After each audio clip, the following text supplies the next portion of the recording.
right, hello everyone, and peace of Christ to all of you. I decided to go earlier so people who they are living in Far East they can join us. Our topic today is, do Allah need us? You know, the Muslims, because they are disconnected with their cult, they have a very funny questions, and their questions is always accompany with the funny answers. This is a Muslim website. It says, if Allah has no needs, no wants or needs, why do anything? Why do anything? I'm not sure what he meant. Maybe he's saying why we need to do anything for him. So when a Muslim, he decides to think and he uses a brain, the second you do that is the same second you find yourself in trouble. Please invite your friends and tell everyone that we are live on air. Actually, I did not tell people on Instagram that we are live.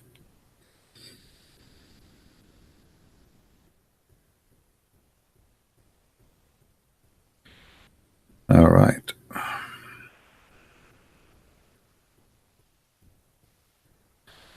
Let us tell them.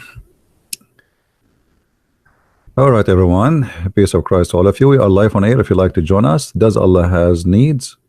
The answer is yes. If you'd like to join us, please feel free to come and invite your friends and join the community. Thank you.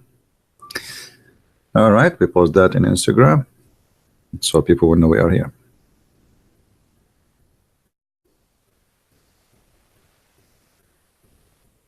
So does Allah really have needs, or he don't have needs? Now, if you ask any Muslim, he would say, sure, Allah don't have needs. I mean, what are you talking about? This is Allah. Allah has no needs. The fact, Allah is a needy God. Not only he has needs, he himself is not exist without the needs. And we will talk about some of those needs. Let us say the most important ones and the most funny ones. But before we go, let us read this article. This Muslim saying, I am little confused about the following. We know that Allah does not want or need our worship. But yet in the Quran he says, O mankind, it is you who stand in need of Allah, but Allah rich. You see, when between two brackets it says free of needs, this is not really what the Quran is saying. The Quran is saying he is rich. The second you say that Allah is rich, it's the same second you prove to me that Allah has needs. You see what rich mean? Think about it. When I say somebody is rich, that's funny, because rich is about someone he have money. Chapter 35 verse 15. Let us go to that verse in the Quran so we can understand it better.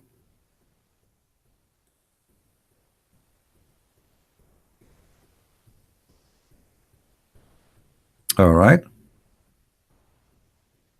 verse number 15.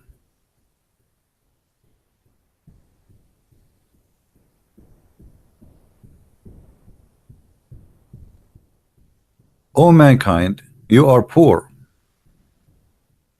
in your relation. That's not what the Quran is saying. You see, always the confusion about the Quran is depend what liar you are reading his translation from. There's nowhere here it says in your relation. It says you are poor. That's it. This is a fabricated. Let us change the translator. Let us go another liar, Yusuf Ali. Look here, the word in relation is gone, and this is funny, right? I mean, if it's not there, why it was there anyway in the other translator? Oh, you men. It doesn't say oh you men too. This is another donkey. It says oh you people. It is ye that have need of Allah, but Allah is the one free of all wants, worthy of all praise. This is a false translation too. It doesn't say "O you men," it says "O people," and it doesn't say "It is ye that have needs." It says you are the one who is poor. I mean, I don't know how I can find any accurate translation for this stupid Quran. Not a single Muslim he can come with honest translation. I mean, what are you doing? I mean, are you using Google translation or something? Look at this guy. You are the one who stand in needs. Doesn't say that. It doesn't say that. But anyway, look at this guy. He says it is he all sufficient. It doesn't say that. It says he is the rich, and he is the one who is, you know, we thanks. Let us change the translating. I mean, we have to play this game. What we can do? We cannot find one honest translation. O mankind, it is it is you who stand in need of Allah. But Allah is rich. Now let us just, because we have to keep changing translator. This is in this. So just take into consideration whatever is between the two bracket is not really in the verse. This is not in the verse. So, O mankind, it is you who stand in need of Allah, but Allah is rich. Okay. When we say Allah is rich with what? Who is the Muslim when I tell me Allah is rich with what?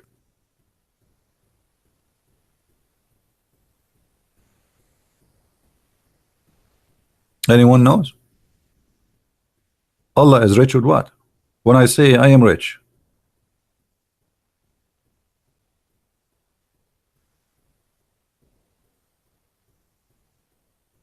I mean the statement itself proving that Allah he needs, because you are rich because you collect. You are rich because you store things. You are rich because, you know, maybe I mean, you are cheap. You are rich, you have a good income. You are rich because you make a lot of money. But when we say that God is rich, what does that mean exactly? Let us see what other verse in the Quran says to understand this verse better.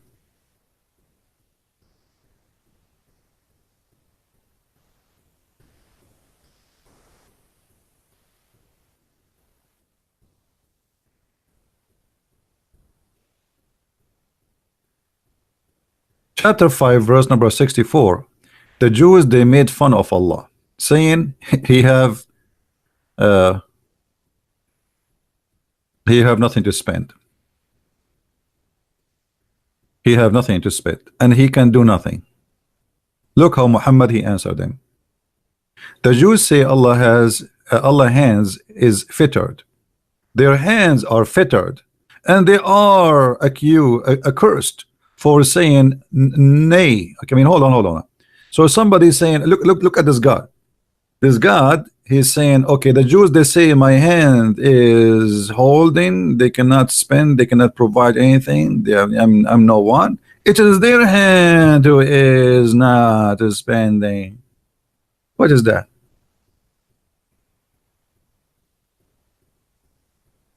Are we listening, guys?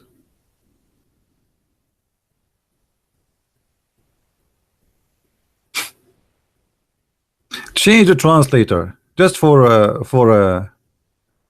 you know, for fun.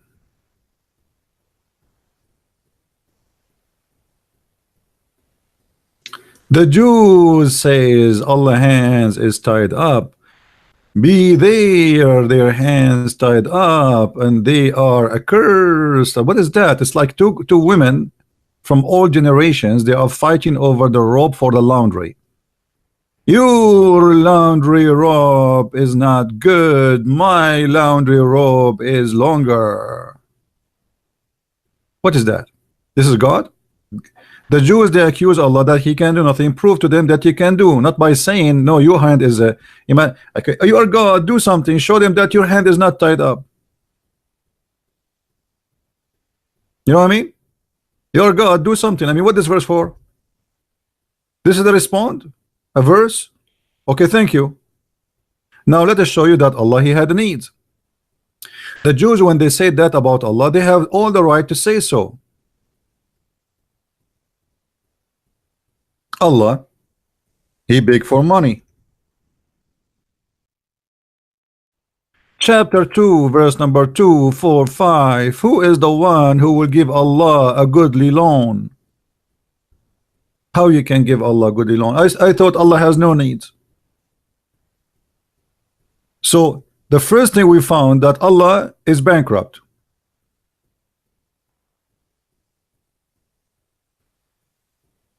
Allah is what? Is bankrupt. Who wanna give a Christian prince a good loan? Well, but Christian prince is a human. Allah is God. Why God he need a loan?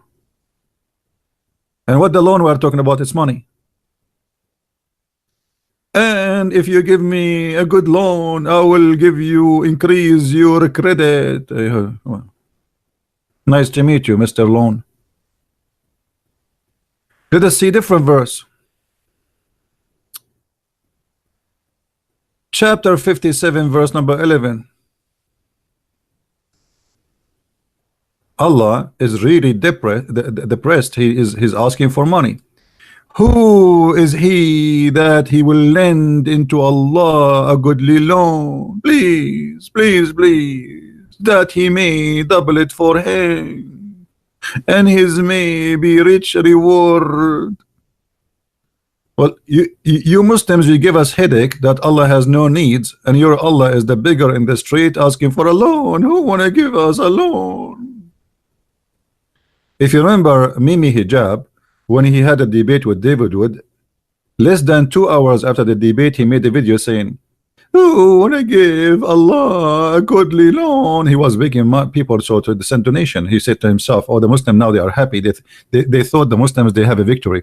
So now it's time to ask for money, to beg for money." And he read the verse from the Quran. Actually, he read that verse, the first one we showed you, chapter 2, verse number 45, 245. Actually, if you hear the verse, he was reciting the verse with his voice, you will die laughing about how the Quran sound like with the voice of Mimi Hijab. Now, here, let us go to different verse. Chapter 57, verse number 18. I mean, the same chapter is full of verses. He keep asking for loan. Lo, those who give alms and those women who lend to Allah. So the alms you give is not for the people, it's for Allah. How is that? Let us see. In chapter 64, verse number 17, things get to more dramatic. And Allah he grant you forgiveness if you give him money. Read with me carefully. This is chapter 64, verse number 17. If ye lend to Allah a goodly loan, he will double your reward and he will forgive you.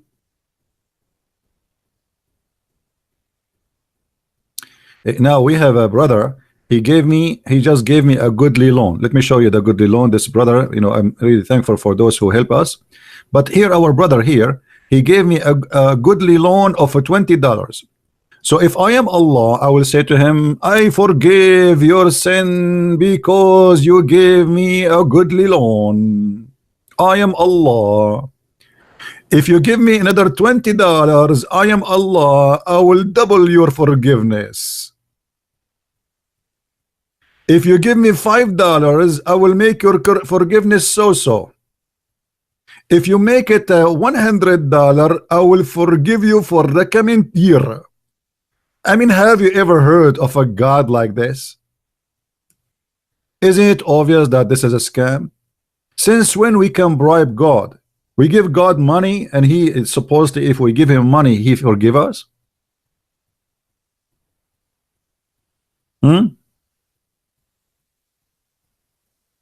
What is that?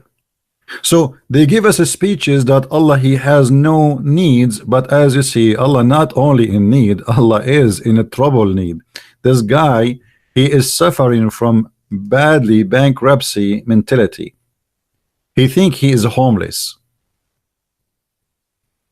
Now here you need to ask yourself, the money is going to go to who? It's going to go to the pocket of Muhammad.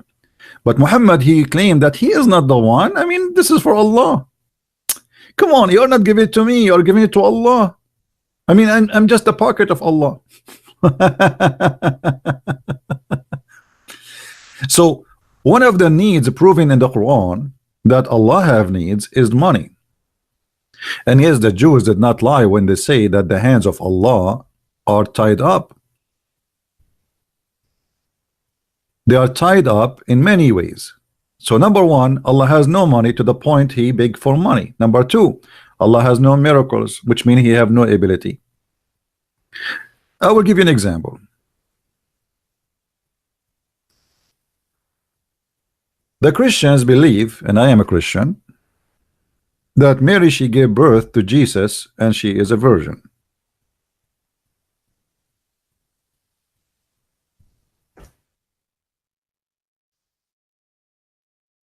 The God of Islam, he said, how he can have a son if you don't have a girlfriend? How he can have a son if you don't have a girlfriend? Chapter 6, verse number 101. The originator of the heaven and the earth, how can he have a child when he has no girlfriend? That verse actually fit perfectly with me.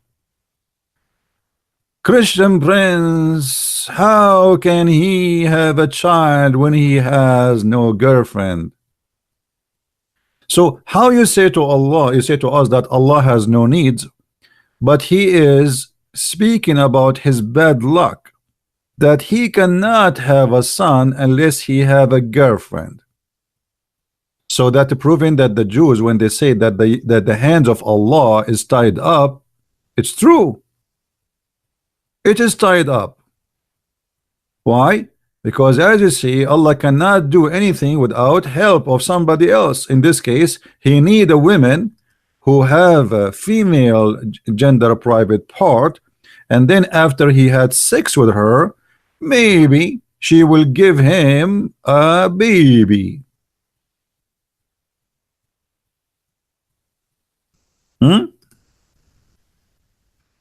Are we following, Abdul?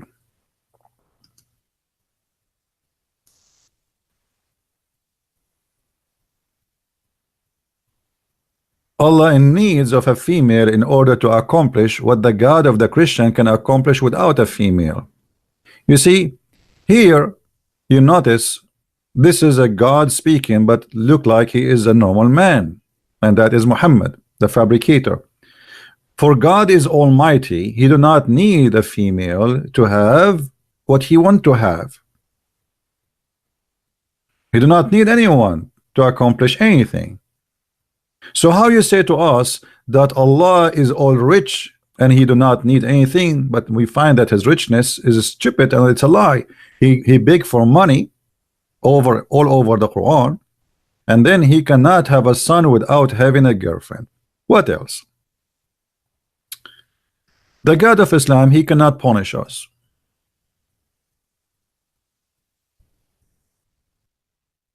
He have a big mouth, but his hands is tied up. Chapter 40, chapter 4, verse number 47, it says,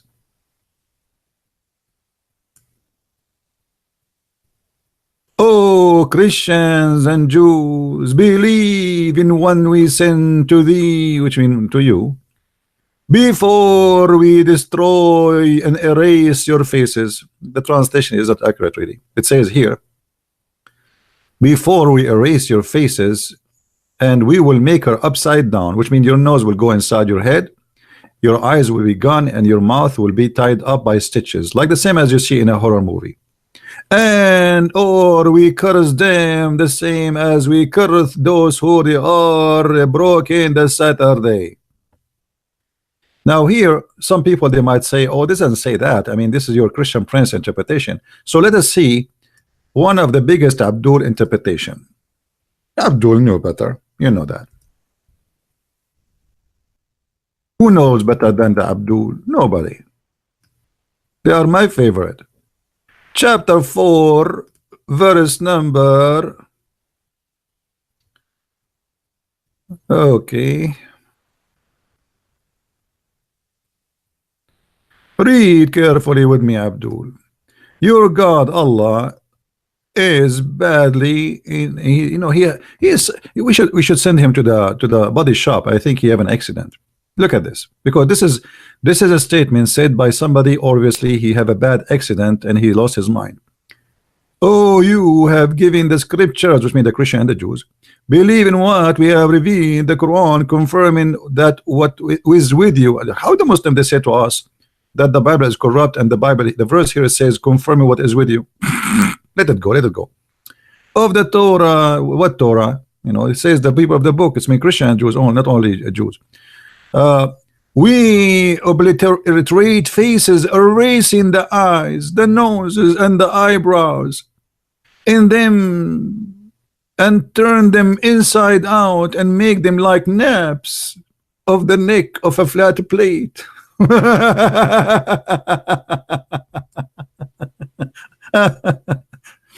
Okay, Allah is all rich, Allah is all powerful, but he could not make one a Christian as he claimed.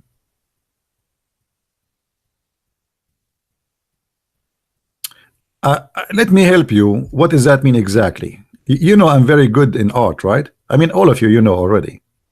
Many very well-known artists, they used to come and learn from me art, and I am humbly, I teach them for free. I mean, I cannot charge people for that. I believe every citizen have the right to learn how to draw. So let us see. You are a human being. Okay.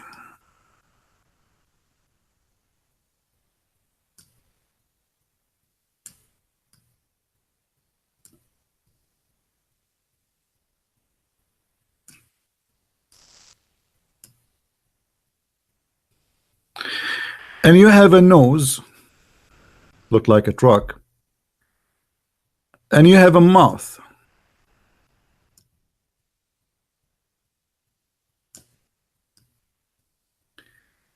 And you have ears.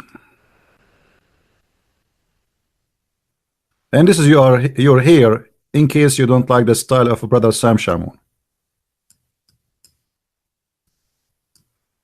Allah, he is going to erase our eyes. Gone. No eyes. Our mouth, gone. No mouth. Our ears,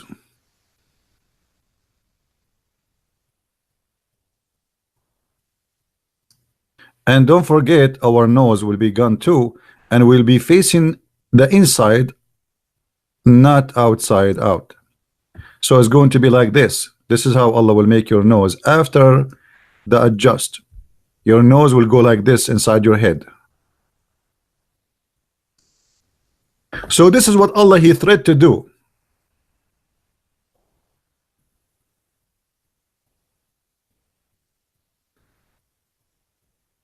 It was just a stupid talk. If Allah is a true God, why he did not do what he said? Especially he's saying, I will do the same as he did to the people of the one who broke the Sabbath. You remember the Quran says Allah he made the Jews pigs and monkeys.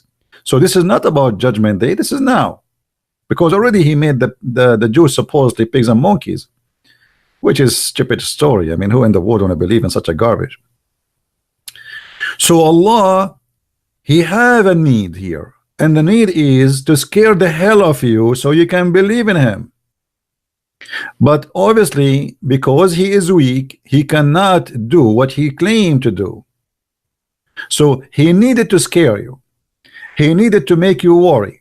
He needed to make you think about it. Okay, if I don't believe in Allah now, I will wake up in the morning, I find my teeth is gone, my mouth is blocked, my nose is upside down inside my head, my eyes is gone, my ears is flattened, and my face, oh, I forgot to tell you, he said he will make your face like a flattened plate. So let us make it like a flattened plate. Your face will turn like this, like a dish. Empty, that's it. There's nothing there. Do you see it says like a flattened plate?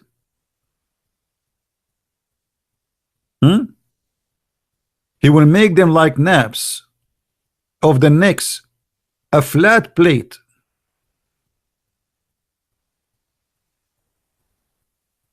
So Allah, he cannot prove himself. He threat, but he cannot do his threat, and this is obviously Allah in needs of deception and false threat, so he can blackmail you. If you don't do this to me, I will do that to you. And we find that what he would do to us is lie, because can you find me one Christian Allah he did that to him? You know, one day a Christian prince, he will die, and or maybe he gets sick or something. The Muslim, they will say, oh, see what Allah he did to Christian prince. See, brother, what Allah he did. I appreciate you, Abdul. Here, now if we go and see more verses in the most funny book in the history, it's called Quran, we will find that Allah not only he is in need, but he is in need to other people's stories. As an example,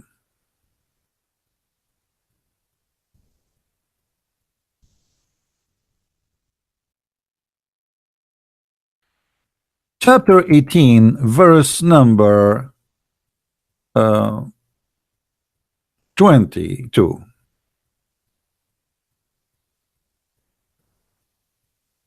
You can go right now and search in Google a story. It's called The Seven Sleepers. This is a fiction story. Some Christians believe in it, but it's false story. It's not true. It's a fiction story about 7 youth who they've been discriminated, or let us say persecuted, so they hide from the king in a cave, and they slept there for more than 300 years. The Quran copied a story, which is a fiction story, and put it in the Quran, claiming that Allah said that story.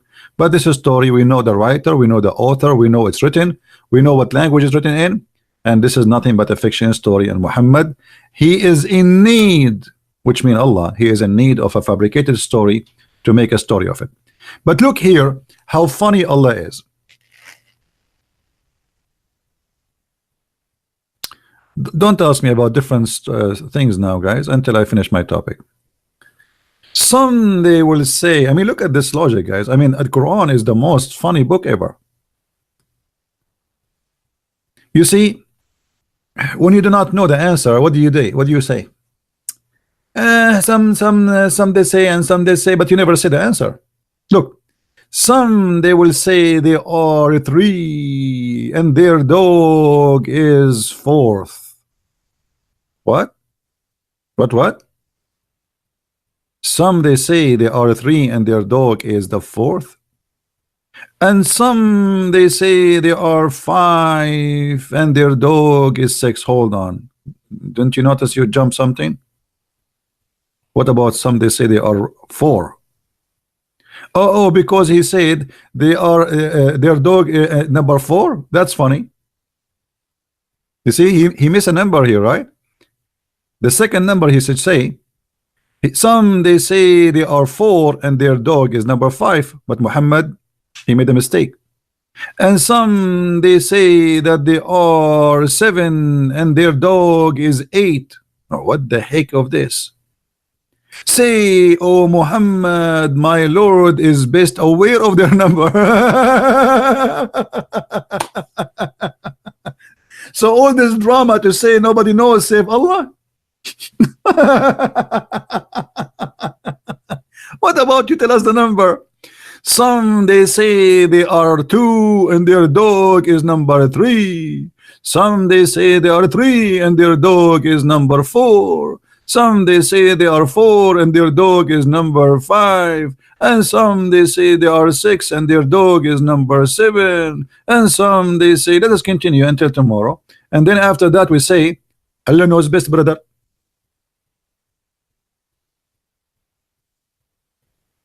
Muhammad is not sure really what is the number exactly, and he had to come with such a stupid statement to say, because they ask him how many they are.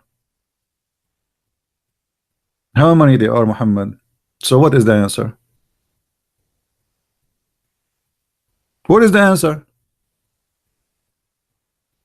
And look, just to make it more stupid, my Lord is the best of their number, none knows the number save a few. A second ago you just said only Allah knows the number, and now you are saying the one who knows the number only few. Why? As long as few they knew the number, so what is the number? I mean, do you see how silly? Allah is the one who knows the number. My Lord is the best aware of their number, but you just say there's other people who know the number too.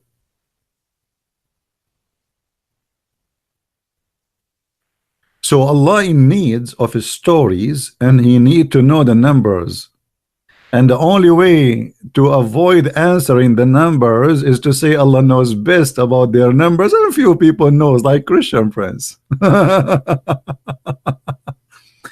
And the same story goes in any, I mean, the same chapter, if you want, you can find tons of verses which is funny and stupid. Like, what if we go and see, just to scroll down a little bit in the Quran, and you will see how funny this book is.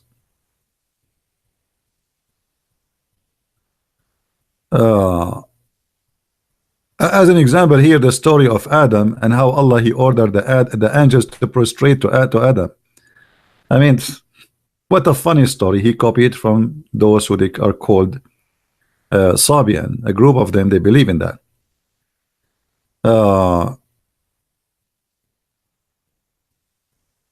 Let us see. As an example, read this story. Prophet Musa's, once he was praying, a guy he came to him and he said to him, if there is anyone know the truth about God more than you? Musa said, no, I'm the best. Allah immediately he gave a call to Musa. He says, Musa, you are wrong. There's a guy, his name is Al-Khudr, which means the green. Anyone knows why his name is the green? Who remember why his name is the green? Anyone remember? Let us see how many of you is studying carefully.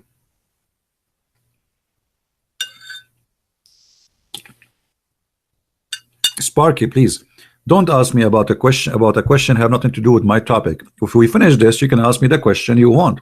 I mean, let us speak as an adult. If we have a class about mass, let us finish the mass.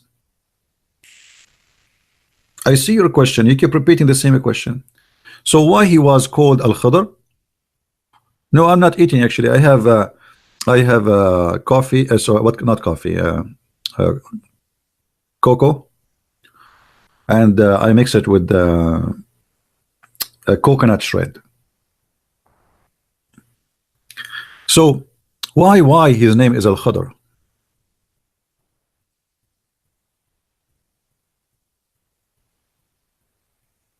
His bum grows grass. No, if he Al-Khudr, his name is like that because he drank from the fountains of youth. The one you saw in the movie. The Pirate of the Caribbean, it's exactly the same story. There is a fountain of youth, and the Muslim they believe in that. And this guy Al-Khudr, he drank from it. This is why they called him Mr. Green, because he drank from the fountain of youth. If he sit in a grass which is dry, the grass under his ass will turn into green. All right. Now, maybe a Muslim he might say Christian Prince is lying. Brother, he is lying. Brother, he is lying. Let us see.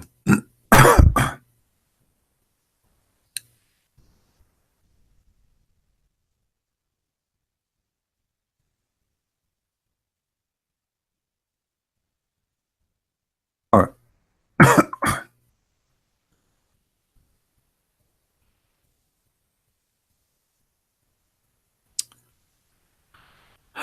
I'm trying to find you a story.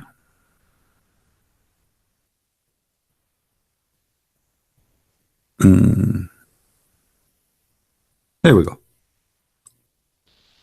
Who want the reference? This is Sahih al-Bukhari. This is Sahih al-Bukhari. And this is the hadith number. So Muslim cannot say, oh, this is a lie, it's a weak story, it's not true, blah, blah. You know them. Right? You know them. So Musa's a guy, he came to him and he asked him about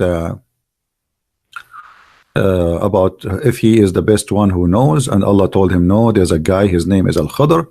And then Allah, he said to him, if you want to learn, go and follow him. Allah said to him, oh Moses, you have something of Allah knowledge which Allah has taught you and which I do not know, and I have something of Allah knowledge which Allah had taught me which you do not know. Moses said, but if I follow you, Al-Khadr said, then you, if you follow me, then ask no questions. So this is after Allah, he told him to go and follow the guy and found Al-Khadr. But how he found Al-Khadr, this is the story. You will see here, I'm just trying to make the story shorter. Ibn Abbas said Allah enemy tells a lie. Ubnay ibn Ka'b narrated that Allah messenger said to Moses, etc. Okay. And then he says,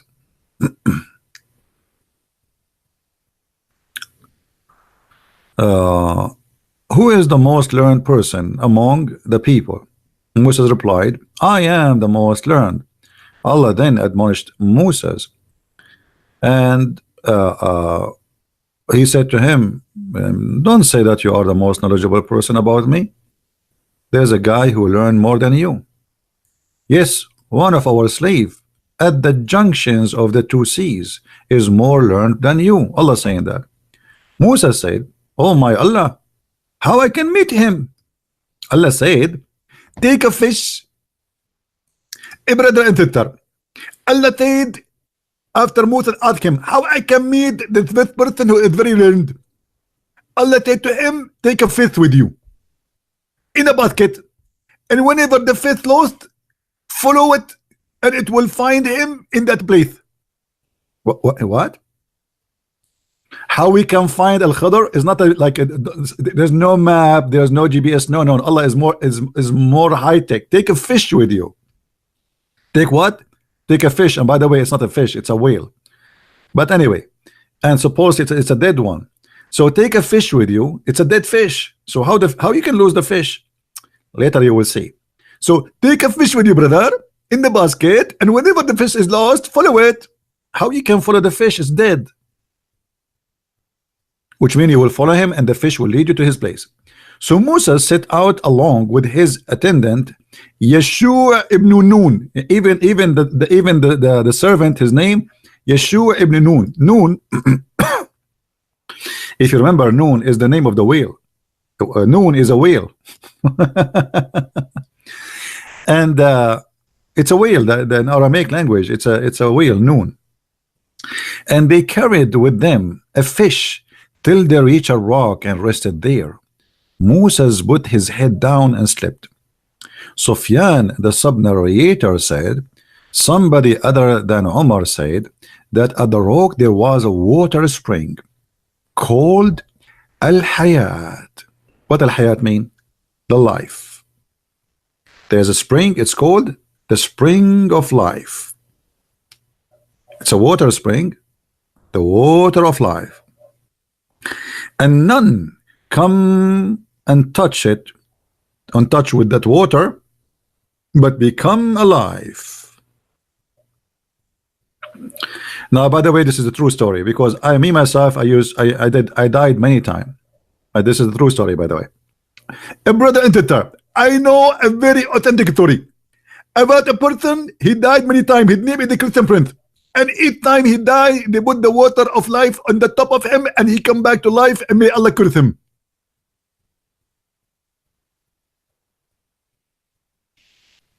And you are telling me where the fountain of the Caribbean is coming from?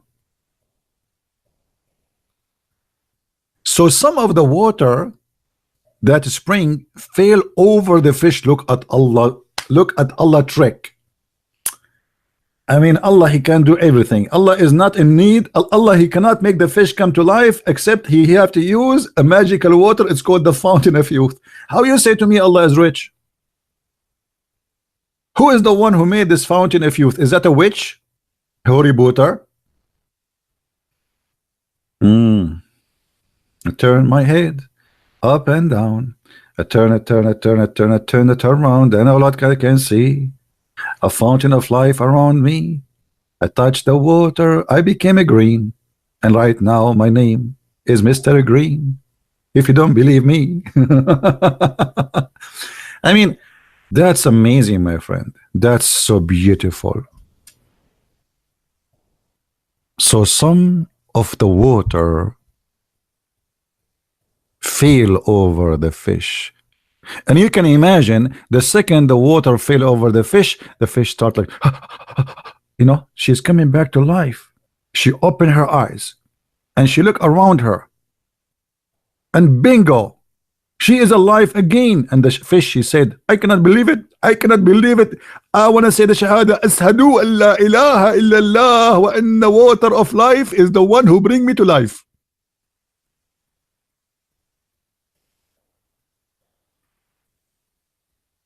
Here we noticed that Allah, not only he is a fairy tale stories teller, but he cannot even resurrect people to life unless he use a fiction water. If you touch it, just by touching it, I mean, you do not need God, you do not need to believe in God. If you, even if you are an atheist like Job Steve, some they say is a Christian, some they say, let us say who is an atheist. If he die, so we put some water of the fountain of life in the top of him, and then he will become alive. Who need to go and see doctors or hospitals? And then the fish, my friend, the fish, after the fish ran from the basket, entered into the sea. Hold on. So it happened, looked like it happened that the spring of water is in the balcony of the sea. Let me draw it for you again. I know you like my drawing, don't you? I mean, come on, we have to be honest here. Don't you like my drawing? I have no choice but to draw it. So now we have, thank you guys for those who they are making donation. We appreciate your support. So now we have here is the ocean. Let us make the ocean blue. Oh mommy, mommy blue. Islam is so blue. Oh mommy. So this is the beach, and this is the ocean.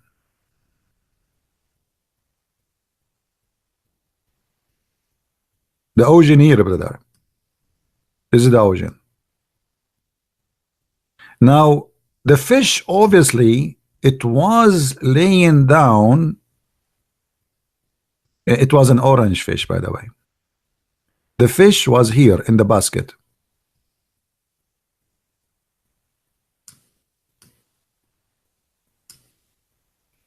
And then here there is the fountain of youth. We will make it a green because, as you see, if it touch you, make you alive, and even the grass became a green. So this is the fountain of youth, and the fountain of youth is making like water. It's like a sprinkler, like the one who water your grass, and one of the drop of the water fall in the fish, and bingo, the fish start moving, her tail is jumping, her eyes is opening, and bingo, she start creeping into the sea, and she jump into the sea. And thanks to Allah, for sure this is a very true story. And if you don't believe me, I swear by Allah, it's true story. Here we go. What do you want more than this? You know, in the Middle East they say, ask a thief to swear he did not steal, he will be they will be happiest to do so. If that will release him. I swear. So brother, the story here is very, very true story, and we have to believe in it. Then Yeshua bin Nun, the servant, and and Moses, they wake up in the morning and they keep going, and then when they want to sit to eat, he asked him to bring the fish. But Moses, I thought he should not eat the fish. The fish should lose. Why you all eat the fish, you idiot? They did not find the fish. All right. So they came back, retracting their steps, and then they found in the sea the way of the fish, looking like a tunnel. Brothers and sisters, this is a very true story. To make it simple for you, for those who they are not smart, because as you know, we are the Arab, we are the smartest in the world. You know, this is why Shakespeare, his real name is Shakespeare. I mean, we have to be realistic here. So when the fish jump, forgive me, I have to draw again. I cannot stop my hobby. So the fish jump in the sea. This is the sea. Okay. See. Okay, this is the sea. And should I drink the whole sea for you? I mean, come on. Okay, come next week until I finish making the whole thing blue. I mean, so this is the sea. And now, according to the story, when the fish, she jumped in the sea, she made a line, a highway, like a tunnel. And she was moving, swimming, and bingo, she stopped here. Why here? Because guess what? Prophet Al-Khidr was sitting in the top of the rock in the middle of nowhere in the sea. This is Al-Khidr. Let us make him green. Mr. Green is here. So brother Moses, when he came, brother, all what he need to do, he need to follow the track of the fish, which is in the water, but it's not a water no more, became a rock. But this is, by the way, true story. It happened to me too. I mean, I know that many of you don't believe it because you are not smart, but this is the true story. I feel sorry for you. Look at this guy, he is laughing. I mean, shame on you. This is a true story. I swear by Allah, this is a true story. What do you want more? Here we go. We prove it to you. It's true story. All what we need to do is swear by Allah. Now, the Moses, brother, let us make Moses look with this color. When he came here in the land, he was tracking their footsteps, and they stop here, stop here. Oh, here is the fountain of youth. Here. And then next to it, they found that there is a road inside the ocean. Inside the ocean, which means in the top of the water, there's a road. Alhamdulillah. And then they keep walking, take a sleep, take a nap, walking. It's a long way. It's like in something in the beach. It's really far away in the ocean. They keep walking, sleep, walking, eating, pooping. You know, now he's doing poo-poo. Okay, now he's trying to fish some fish from the ocean because they are hungry. Now here Moses is texting his girlfriend. Here they were asking themselves, take right or left, and then his servant, he said to him, Moses, what left or right, brother? There's only one road. Hello? Moses said, you are right. I don't know what to do without you. So he kept going because there is no right or left anyway. So he kept going, and bingo, he arrived and he found where is Al-Khidr.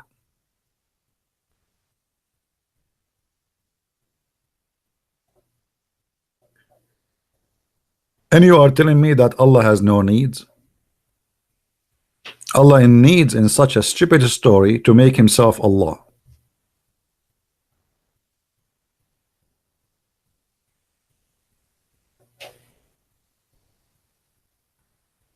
Hello? Then what? What do you mean then what? Then Musa says to Al-Khidr, hey Al-Khidr, how you doing, brother? Assalamu alaikum. And then Al-Khadr, Musa, he said, Allah sent me to you so I can learn from you. Al-Khadr, he says, okay, okay, but I have a condition, brother. You ask me no questions, okay? No questions. Well, I mean, have you ever heard of a teacher he will not he don't accept questions?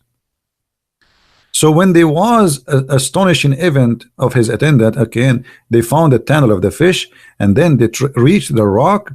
They found a man covered with garment. Moses greeted him. The man said, astonishingly, is there such a greeting in your land? What? Man, the greeting was astonishing for this Al-Khadr, because Moses, he said to him, Shalom to you. Al-Khadr said to him, oh my Allah, in your land people they say Shalom. So here the guy Al-Khadr, he was like, wow, no way.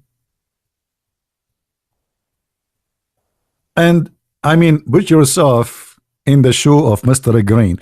By the way, when I was in the in early school, you know, studying supposedly English, you know, English in the Middle East is a funny way. The teacher himself, he needs somebody to teach him English. But anyway, here's the teacher. So in the book, it says Mr. Brown and Mr. Green, and then I look at the picture. Mr. Brown is a white man and Mr. Green is not green. And I said to myself, why they are calling him brown and green? But now I understand, brother. Brother, now I understand. I mean, here we go. Al-Khadr, Mr. Green. Moses said, I am Moses, by the way. Brother, I introduce myself. I'm Moses. The man says, Moses of Bani Israel? If. The name of Moses was so famous all the way to Al-Khadr. He heard about him. He is in the middle of the ocean, nobody around him. But are you Moses? Oh, you Moses from the children of Israel?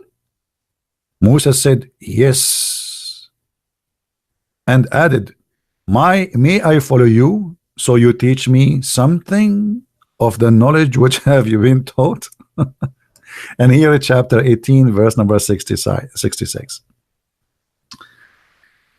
Al-Khadr humbly he said, oh Moses, you have something Allah taught you I do not know, and I have something Allah taught me and I do not know. But already Allah, he says that Al-Khadr is more knowledgeable, but this guy is being doing taqiyya now. So he said to him, Moses, but I will follow you. Al-Khadr said, then if you follow me, ask no questions about anything until I myself speak to you concerning it. Chapter 18 verse number 70. After that, both of them proceed along the seashore.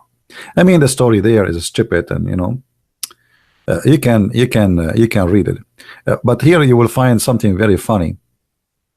A sparrow came and sat at the edge of the boat and dipped his beak into the sea. Al-Khadr said to Moses, my knowledge and your knowledge, all creation knowledge, compared to Allah knowledge, is not more than the water taken by that sparrow. And then Moses was started by the Al-Khadr action of taking an adze and scalding the boat. Look at this guy.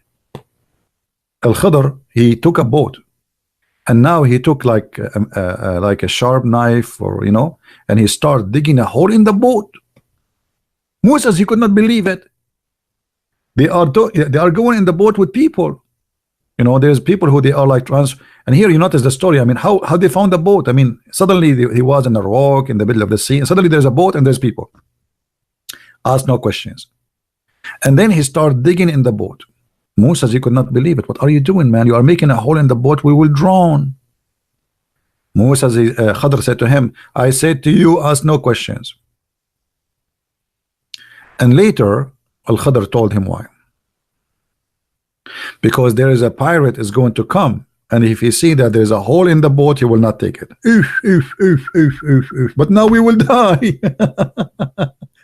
He will not take it. That means it's not usable. So what the point now? We will die. We are going to drown.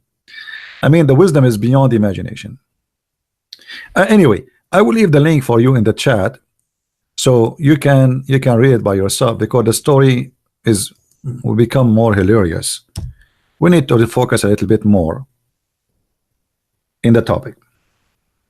So as you see, Allah have no needs, but yet He is copying stupid stories, fiction stories from all generations, exist long before Islam.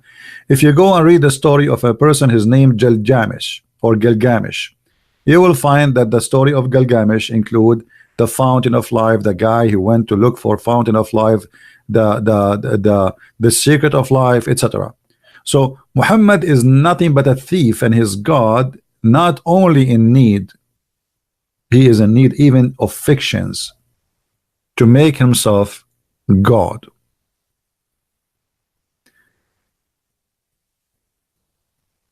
What about the story of Zulqarnain, where the sun set in the murky water?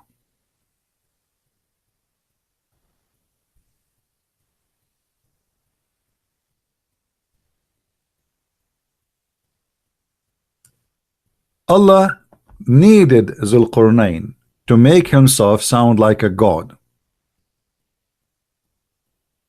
What kind of god? He says that Zulqarnain is one of our messengers. When Zulqarnain, which is Alexander the Great, is a bisexual, or at least he is a homosexual, and he was nothing but a criminal, you know, whatever you want to call him. Yes, he was victorious, but doesn't make any difference. He attacked nations, he subdued them, he subjugated them, he take them into slavery. So Allah, he needed Zulqarnain to say he is God. Why? Because Zulqarnain is sent by him.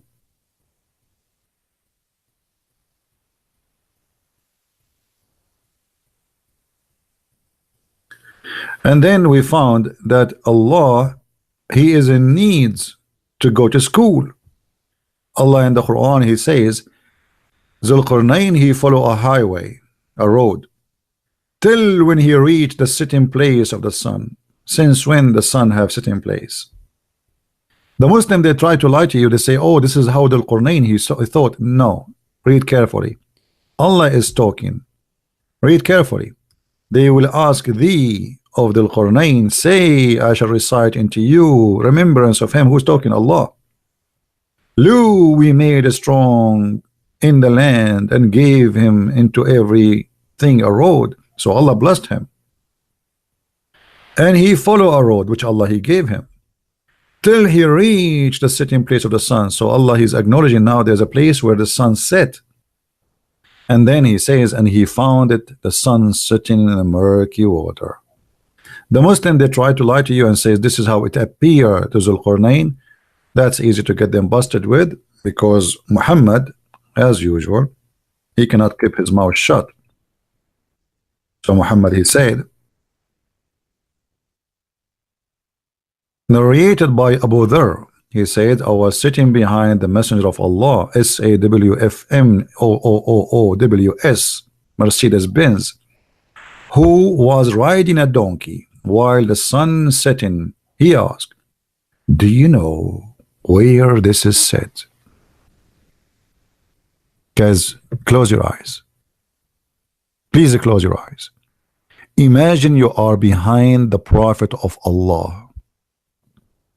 I'm so glad I am not in the front of him.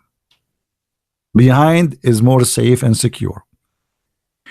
And then the Prophet, he speak to you and he says, do you know where this set? And like, point. And now because you are a fool, you do not know where this set. Huh? Prophet of Allah? I replied, Allah and his apostle knows best. And for sure, this is a very perfect answer, brother, because if you say something else, the Prophet, he will kill you immediately. He said, it's set. Hear the wisdom now. Please be quiet. I mean, come on, show respect to the wisdom. The wisdom is coming from heaven. This is a heavenly wisdom. It's set in a spring of warm water. And you know, all my life I ask myself a question: do the sun take a shower with cold water or hot water? And unbelievable. The Prophet, brother, he taught us right now that the sun sit in the warm water, which means she like to take a bath in the hot water, and that is priceless.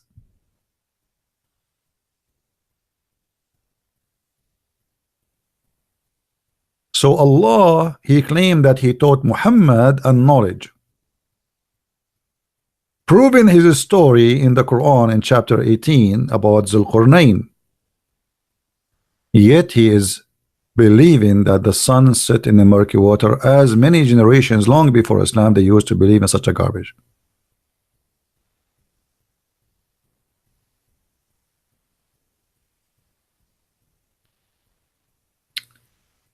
Let us move on so we can warp this subject up.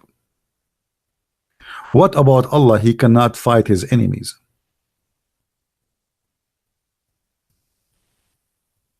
Allah cannot kill anyone. Chapter 9 verse number 14, it says, kill them and Allah will punish them by your hands. If Allah is all God Almighty and he can kill, why he need to say kill them, Allah punish them by your hands? What happened to his hands?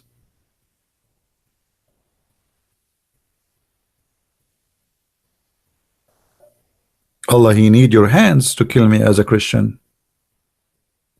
Abdul, your God Allah cannot kill us.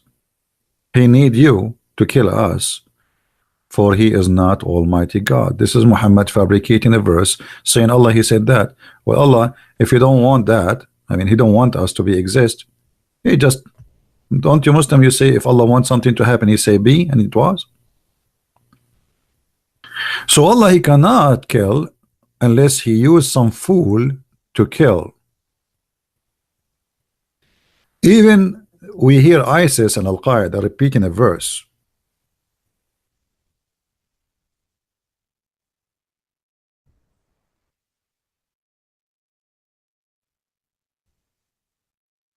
Chapter 18, verse number 17.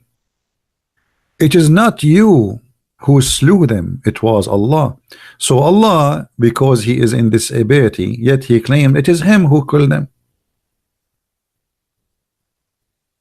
It is not you who throw the arrow, it was Allah.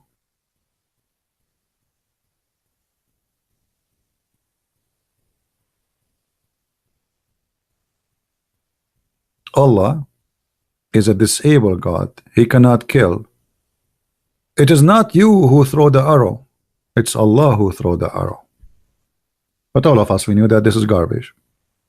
It is you who go and die to fight for the sake of the stupid God, and then to comfort you that you are not a criminal, he says it's not you who killed them, it's me. So Allah, he is in need for Abduls to do jihad for him. He cannot do it. What else Allah he needs? I'm just trying to you know, show you some of the needs of Allah. What about Allah? He need Muhammad. The Muslims always they say we worship Allah, not Muhammad. But as you see, Allah himself, he worship Muhammad. Hadith, and this is sunnah.com. Let me post the link for you, for those who like to have reference. If not for you, O Muhammad, I would not have created the creation. What does that mean?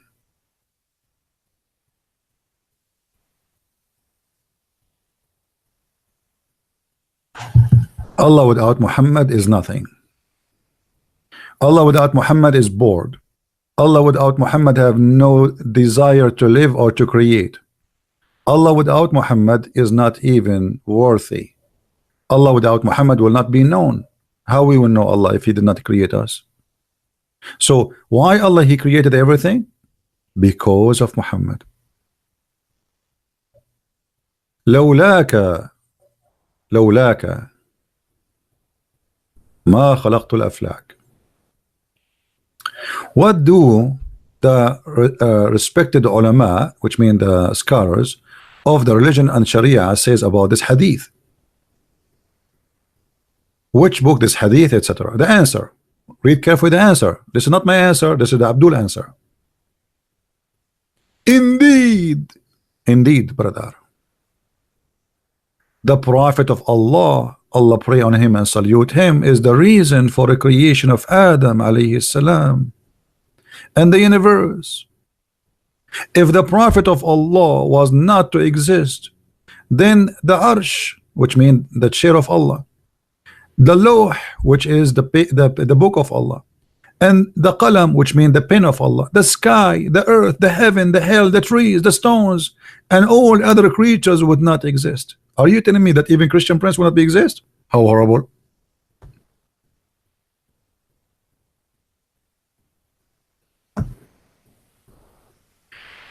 Nothing will be exist if it is not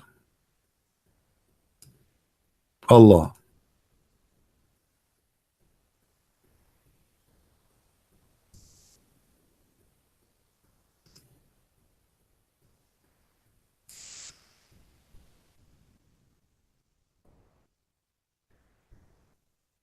Oh boy, people, they text me in the middle of nowhere. Don't text me in Skype if you are watching YouTube, my friend. Let me go out of Skype. It's annoying. So as you see, Allah, He Himself, He need a motivation. What does that mean? I mean, if not Muhammad, Allah created no sky, no earth, no heaven, no hell. Even His chair, Allah will be standing up all the time. Why Allah okay, hold on. Anyone thought about it? Why Allah He have a chair? Why Allah created the chair? When here they say that Allah He created the chair. Kursi is a chair. Arsh is a throne. Kursi is a chair. Why Allah He created the chair for Himself only because of Muhammad? Anyone knows?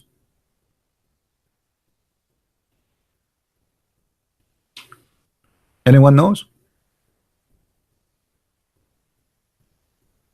Why Allah He created His chair just because of Muhammad? Any Muslim have an answer? Because Muhammad, Allah He need to write the name of Muhammad somewhere, brother. So Allah, okay, because all of you, most of you are slow, not like smart like us Arab, I have to help you with some art, brother. Forgive me. I mean, what I can say. I wish all of you are Arab. I wish, but I am not Allah to make you Arab. We are the smartest people in the world, brother. Okay.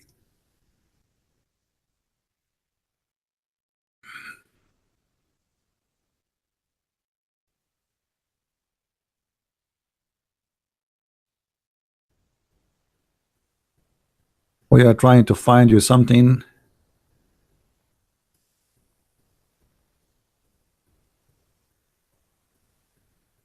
All right.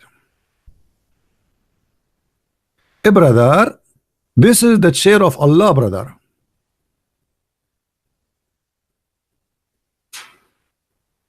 And I don't know if you like it or not. I mean, who care if you like it or not? This is how it is. You like it, you don't like it, you know, make a complaint. And look, there is a flowers there. Allah, because He cannot live without the Prophet Muhammad, his name to be exist all over, He created this chair for him. For Allah, yes, but He needed to see the name of Muhammad all over. So He got a pen and He start writing there. On the chair, brother. On the chair. And for sure, brother, in Arabic. Muhammad.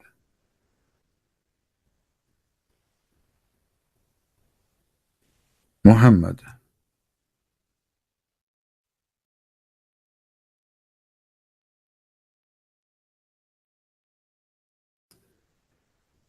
everywhere in the chair, brother. Muhammad. Muhammad.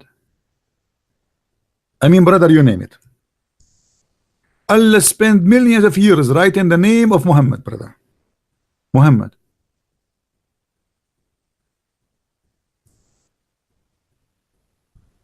And yet the Muslim, they say to us, we don't worship Muhammad. Obviously Allah, your God himself, you worship Muhammad. There's no Allah. It's a fabricated name. The whole point is Muhammad. Allah have no authority. He have no throne. The reason he have a throne because of Muhammad. Allah, please don't sit, because if you sit now, you are sitting over Muhammad, and Muhammad will kill you. Have you ever heard of a stupid cult more than this? And the funny, the Muslim, they say to the Christians, you Christians worship a man. No, we don't worship a man. We worship God who came to us as a man. But you Muslims, you worship a man who is sexually maniac, mentally idiot, stupid in knowledge, mad in behavior, and even his sex has no proof of it, to the point the hadith says that the Prophet, he used to imagine himself having sex, but in fact he never did. Oh boy, I would not like that to happen to me.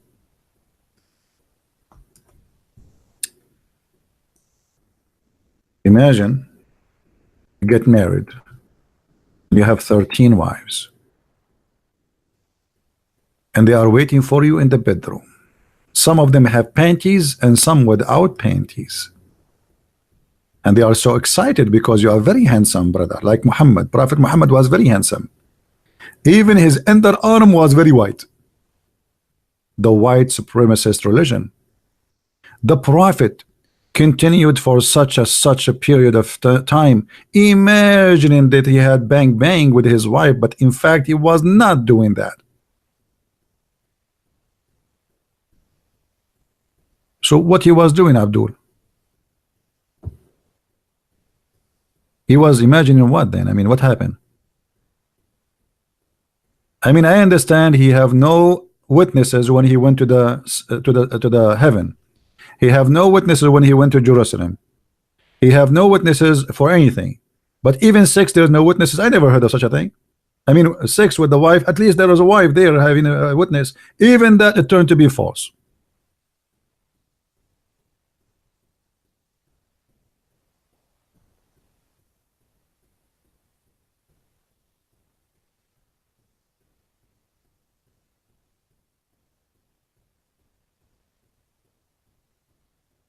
Any Abdul? Let us continue. Oh, I just remembered, you know, like sometime I don't remember things. The reason, especially if I borrow money from you, I don't remember it. I'm like Muhammad. I remember only to say to you, give me a mortgage. After you give me the mortgage, I don't remember anything about it. Look what happened. Do you remember when Muhammad, Allah wanted to send him to take him to heaven, what Allah he did to him? Who remember?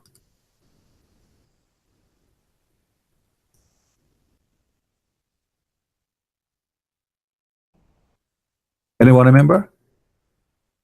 When Allah he wanted to send Muhammad to heaven, what he did to him?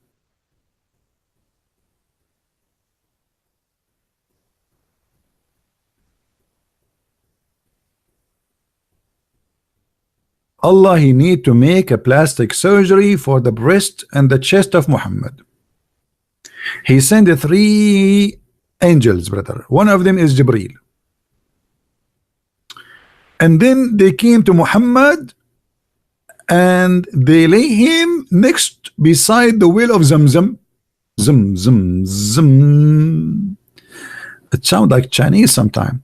From among them, Jibreel took a charge of him. Jibreel cut out open the part of the body of his body between his throat and the middle of his chest.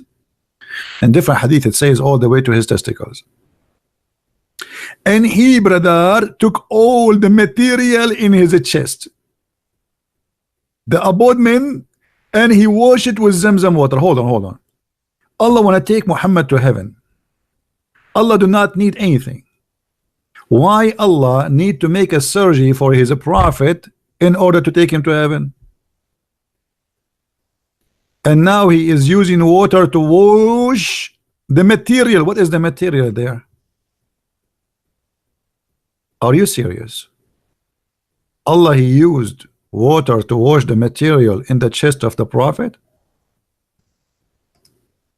Are you sure?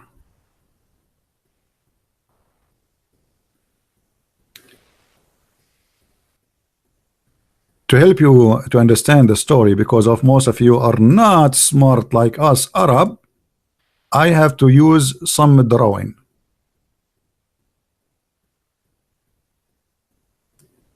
Jibril brother, he come and he have a very big knife with him like ISIS.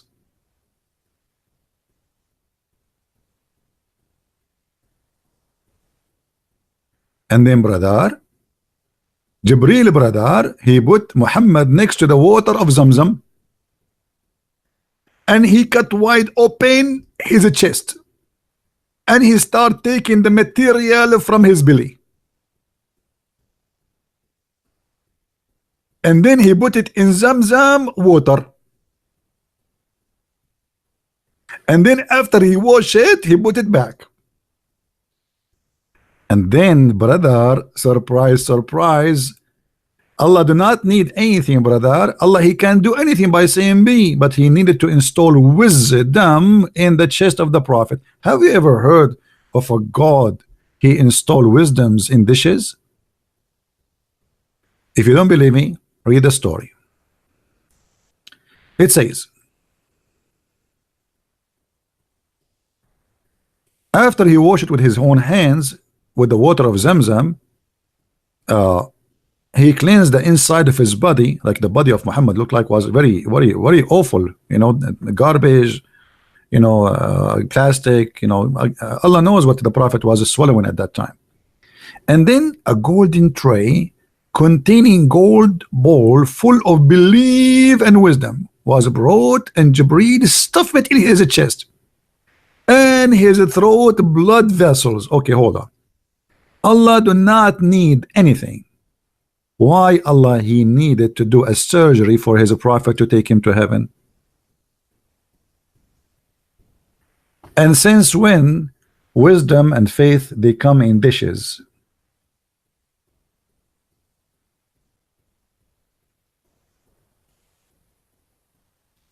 So my friend, when the Muslim they say that Allah is rich, Allah have no needs, we find the stories of the Quran and the Hadith confirming that Allah is really a fiction, stupid God, cannot be exist, and you have to be truly a stupid naive to believe in such a story.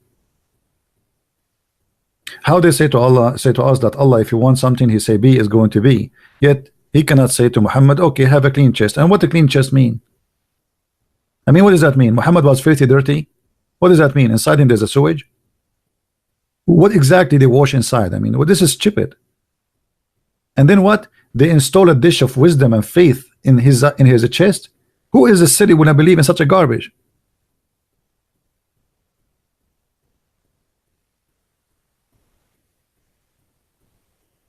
Do you know Mr. Sayyid Ahmed Hassan? My friend, his name is like a train. I know Muhammad only. The rest they don't count for me. Who need any of those if we have Muhammad? So as you see, Allah in needs to fiction stories, Allah in needs to fountain of youth, Allah in need to wash dishes, Allah in need to install wisdom, Allah in need of people to worship him. Why Allah he created mankind after all those fiction stupid stories? Muhammad he said in the Quran, وَمَا خَلَقْتُ النَّاسِ إِلَّا الْإِنسَ وَالْجِنَّ إِلَّا لِيَعْبُدُونَ. What does that mean?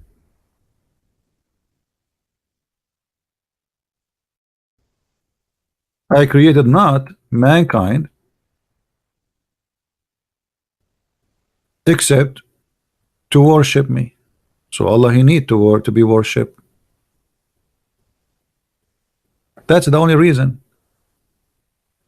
Allah, he needed, he's lonely. He created people just for a purpose, to satisfy his needs. I created the jinn and mankind only that they might worship me. If you go in the hadith, that will be explained better by this hadith. The Messenger of Allah said, by the one whose hand in my soul, which means he swear by Allah, were you not to commit sin, Allah would replace you with people who would commit sin and then seek forgiveness from Allah and would forgive them. So if you don't commit sin, Allah will destroy you. Why Allah, he don't like you not to commit sin? What's wrong with Allah if you are a good person? Because the purpose of you is to worship him and beg for his forgiveness. Please, Allah, forgive me. So this is in total consistent with the verse in the Quran where it says Allah, he created mankind and genie, chapter 51 verse number 56, only to worship me. It's just for his benefit, not for your benefit. What is the benefit? Allah, he need a benefit from you to be worshipped, to beg for forgiveness. And this is why if you don't beg for forgiveness because you did not commit sin, if you do not commit sin, you don't beg for forgiveness.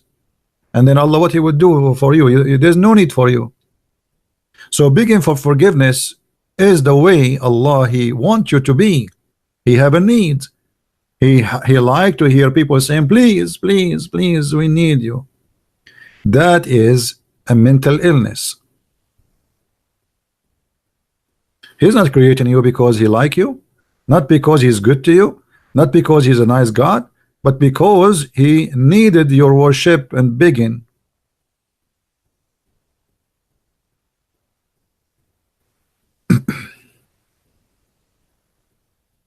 Right? So as you see, Islam failed a little tiny examination. We are here just for a few, I mean, what, an hour, 2 hours? Islam could not stand little tiny examination. Allah not only in need, Allah need money, Allah need army, Allah need fighters. Allah cannot punish us by himself. He punish you by the hand of the Abdul. Allah, he need people who commit sin. And by the way, this is a totally in contradiction with the logic. The Muslims, they say they believe in the story of Noah. What the story of Noah is? Story of Noah, people, they commit sin. So why he didn't destroy them then? Oh, they did not ask for forgiveness. Allah have no problem if you commit sin, because he created you, he wanted you to commit sin. This is why we see the story about Adam. If you remember, Muhammad, he claimed that Adam, he commit sin because it was the plan of Allah.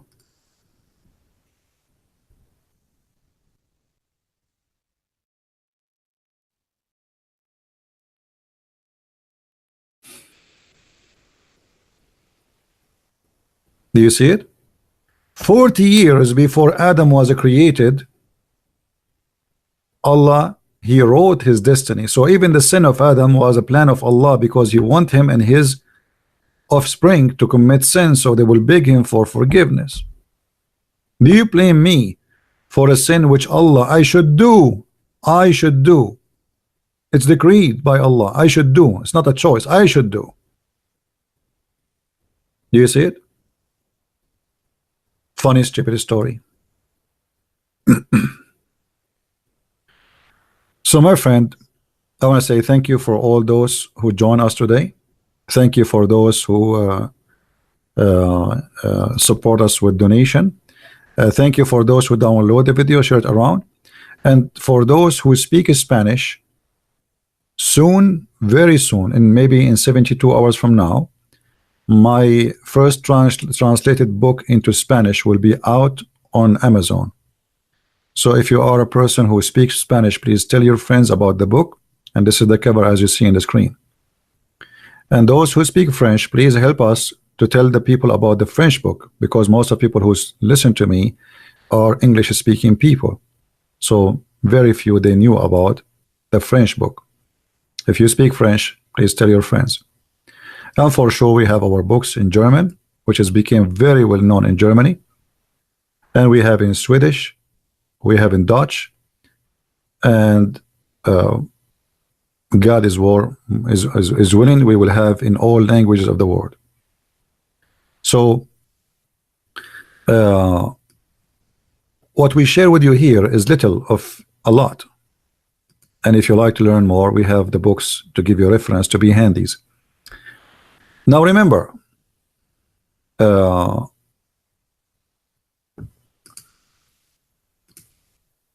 best way to learn is to have a good teacher, but a good teacher cannot make you educated unless you are listening and you want really to learn. And no matter how hard he work and no matter how much he try, if you are not willing really to learn, you learn nothing. Somebody said explain, just because he requested, what chapter? Chapter 3 verse number 55, I think he said. What chapter, guys, he was asking? 33, sorry, 3, and he said 55. Just to answer this gentleman, إذ قال الله يا عيسى إني متوفيك ورافعك إلي ومطهرك عن الذين من الذين كفروا وجاعل الذين اتبعوك فوق الذين كفروا إلى يوم القيامة ثم إلي مرجعكم. Here the verse proving to us again the stupidity of the one who made the Quran, because you will notice two things. First of all, the translation is false, because it says, "Oh Jesus, not I am gathering you, I am causing your death, you will die, and then I will take you to heaven." The Muslim translation, they lie, they say I'm gathering you. Why? What do you mean gathering you? He was a parts, he was pieces. What gathering you? False translation. And then it says, "And I am cleaning thee of those who disbelieve, and I am setting those who follow thee above those who disbelieve until the day of resurrection." And here, that is a big contradiction for the Quran, because that means those who follow Jesus, they never been corrupted, and this is a promise made to Jesus in the time of Jesus. So how those who follow Jesus, they will be victorious until the day of resurrection? Yet the Muslim, they say Paul is the one who corrupt the Bible, which means from the beginning the Bible is corrupted. So where is the true followers of Jesus? Where is the true followers of Jesus who will be exist till the day of resurrection? If you say to me the Muslim, that would be funny, because Muhammad came 600 years after Jesus.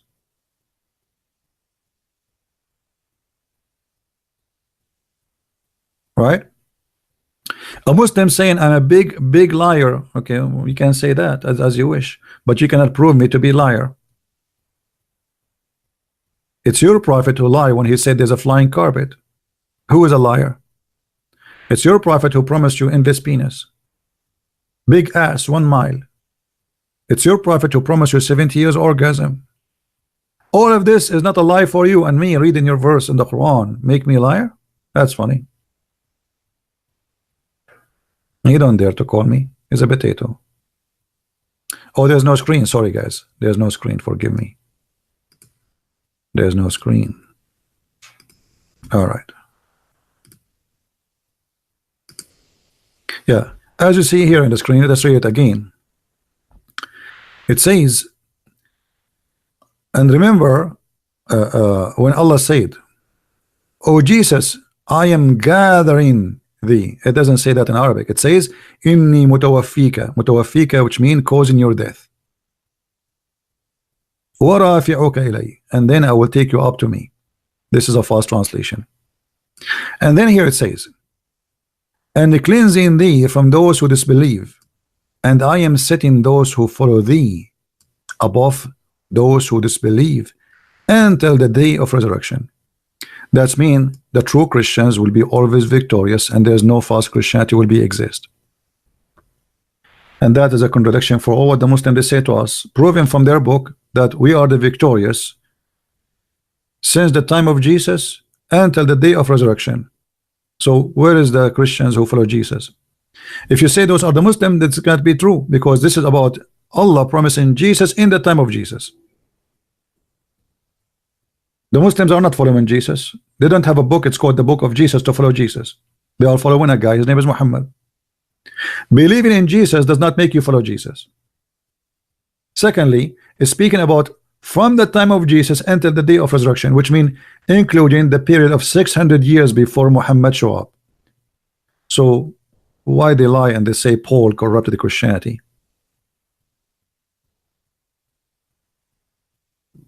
Right?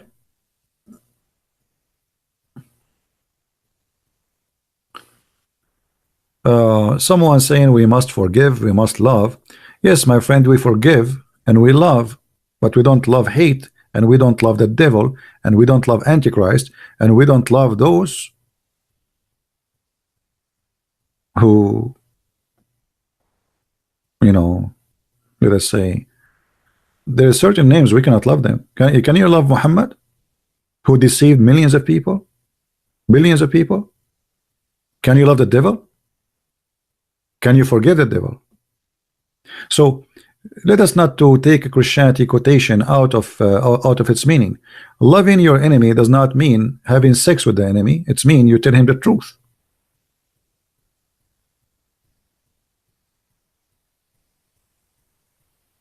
Right? If you love your children, it's not by giving them hugs, it's by guiding them to what is right to be done. Your son is taking drugs and you say I love you, do whatever you wish. That's not love, that's hate. If you love someone, you save him. You don't lie to him.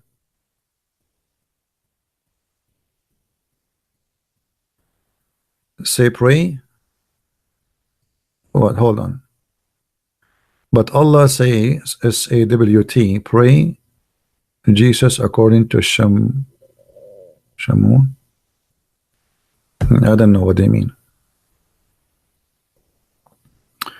My friend from Indonesia, I do not know what they mean.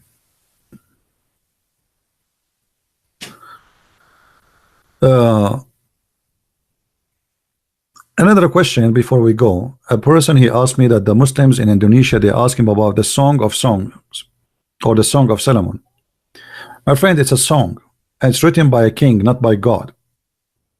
It's a poet written by a king. This is number one. Number two, it's not about women. It's about a city. Number three, Muslims, they used to make fun of the Song of Songs for years and years. And then suddenly there's a guy, his name is Didat. He found that the name of Muhammad in the Song of Songs. And suddenly the Song of Songs became holy. So the Song of Songs was for the Muslims a book of porn. But after one of them claimed that he found the name of Muhammad in the Song of Song, suddenly the Song of Song became holy song. Because they are hypocrite and liars.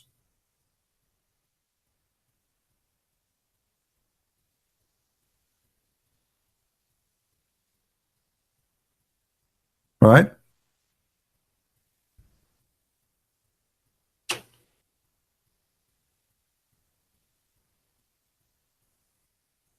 Now you do not need to answer this guy who called himself liar. The whole point of him is making you say the name he like you to say.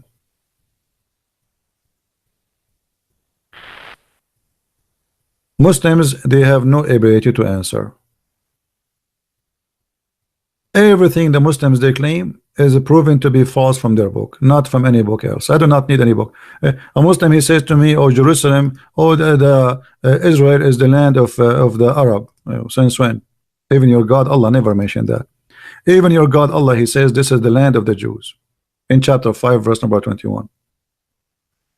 So even the most famous problem in earth known to be proven from the Quran that it's not true.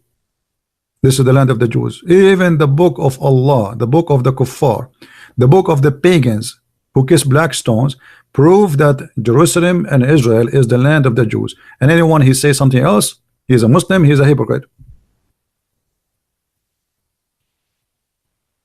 This is your book. Allah told Moses to say, go and enter the holy land which Allah assigned into thee. So why you lie?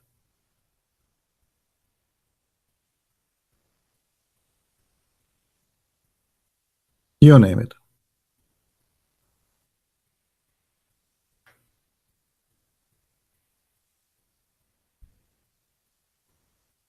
We asked him that already. You're a moon god.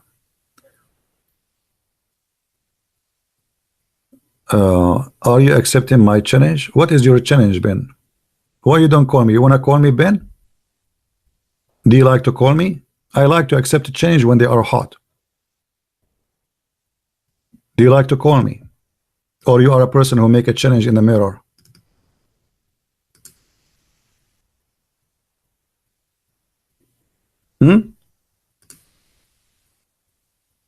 Are you really challenging me? Do you accept my challenge? What's your challenge? Do you want to call me? If you can call me, I will stay just for you. What do you say, guys? Do you think this guy is serious, or he is just a kid? We always accept Muslim challenge. Doesn't matter who they are, how old they are, how small they are. I need a snack for today before I go. So do you dare? Do you dare to give me a snack before I go? My Skype is open.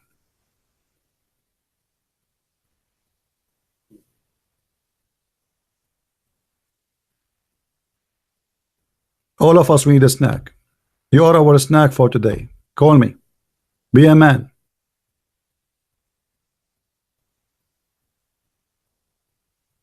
Be soft. Yeah, actually, I'm using. I'm going to use Vaseline when I debate him. What happened to you? What is your text? A second ago you were challenging me. Now you are not. I don't see you moving. What happened to your tail?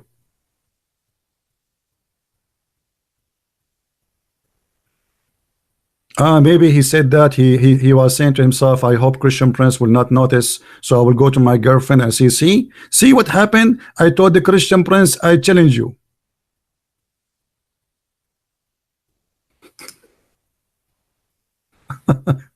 Go to your 4 wives and I will not mention anything. Whatever happened in Vegas will stay in Vegas.